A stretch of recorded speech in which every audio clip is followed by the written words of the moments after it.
अब रूस और यूक्रेन में असली ताकतवर कौन है, क्योंकि जंग छिड़े हुए आज करीब करीब 700 घंटे पूरे होने वाले हैं। दोनों ही सेनाएं एक दूसरे पर हमला कर रही है। जंग कब खत्म होगी कोई नहीं बता सकता। इस बीच यूक्रेन के राष्ट्रपति व्लोदिमीर ज़ेलेंस्की ने थोड़ी देर पहले फ्रांस की संसद को संबोधित किया। ज़ेलेंस्की ने फ्रांस से ये कहा कि वो रूस के खिलाफ बेहद कड़े कदम उठाए। ज़ेलेंस्की ने फ्रांस की कंपनियों से रूस में कारोबार बंद करने की मांग की। आपको ये बता दूं कि ज़ेलेंस्की लगातार पश्चिमी देशों से रूस के खिलाफ कार्रवाई करने की मांग कर रहे हैं। रूस पर कई देशों ने प्रतिबंध लगा भी दिए हैं। इसी बीच अमेरिकी राष्ट्रपति जो बाइडेन यूरोप दौरे पर रवाना हो चुके हैं। सवाल यह है कि क्या बाइडेन यूरोप में छिड़ी इस सबसे बड़ी जंग को रोक पाएंगे?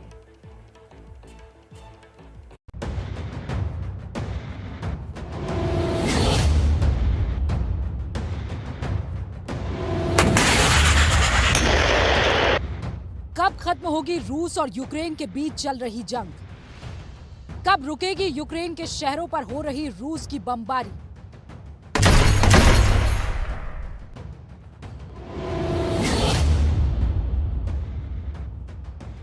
क्या अमेरिकी राष्ट्रपति जो बाइडेन रूस यूक्रेन की जंग को रुकवा पाएंगे? अमेरिकी राष्ट्रपति जो बाइडेन अपने 4 दिनों के यूरोप दौरे के लिए रवाना हो गए हैं। वो पोलैंड जा रहे हैं, यानी बाइडेन युद्ध के मैदान के बेहद करीब रहेंगे। लेकिन जाने से ठीक पहले उन्होंने रूस पर केमिकल हमला करने की प्लानिंग का बड़ा आरोप लगा दिया।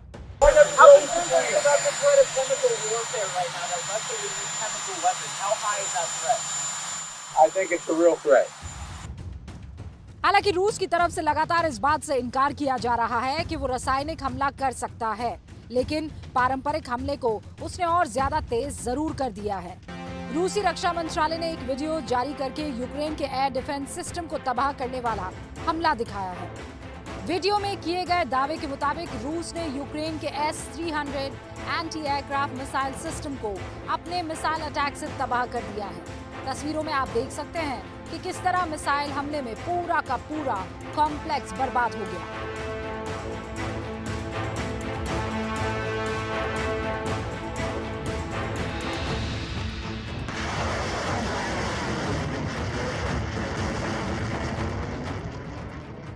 रूसी रक्षा मंत्रालय ने एक और वीडियो जारी किया जिसमें उनकी सेना द्वारा किए गए मिसाइल हमले को दिखाया गया है।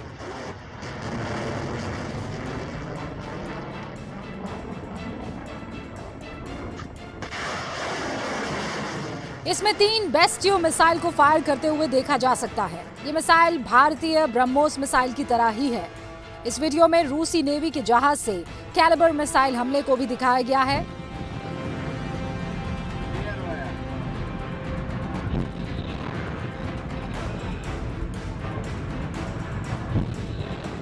एक के बाद एक 7 मिसाइलों के फायर होने की बात सामने आ रही है, क्योंकि आसमान में धुएं की 7 लकीरें दिख रही है।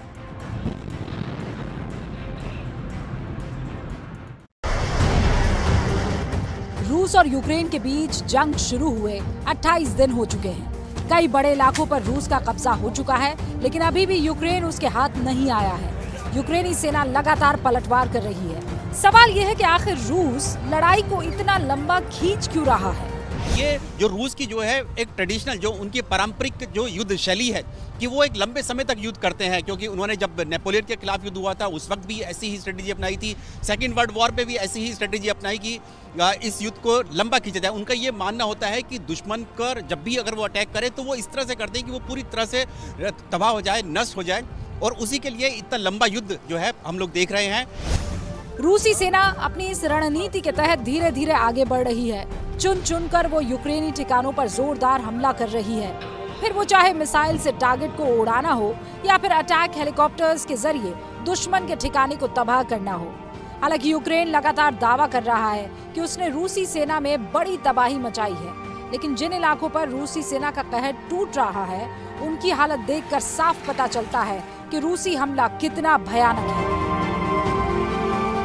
अब सवाल ये है कि ये जंग रुकती है या फिर ज्यादा भड़कती है। बाइडेन 4 दिन यूरोप में रहने वाले हैं, उन पर भी नजर रहेगी और वो इस युद्ध को लेकर क्या रुख अपनाते हैं, क्या वो इस युद्ध को रोक पाते हैं, ये बड़ा सवाल है।